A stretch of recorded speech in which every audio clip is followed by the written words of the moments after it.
নিচের কোন ব্যক্তি ভারতের গণপরিষদের স্থায়ী সভাপতি ছিলেন?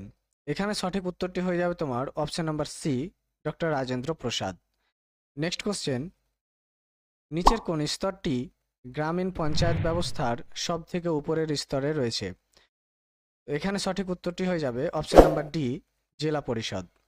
নেক্সট কোশ্চেন, নিচের কোন ব্যক্তি এলিজা ইম্পের বানানো আইনগুলির বাংলা অনুবাদ করেছিলেন?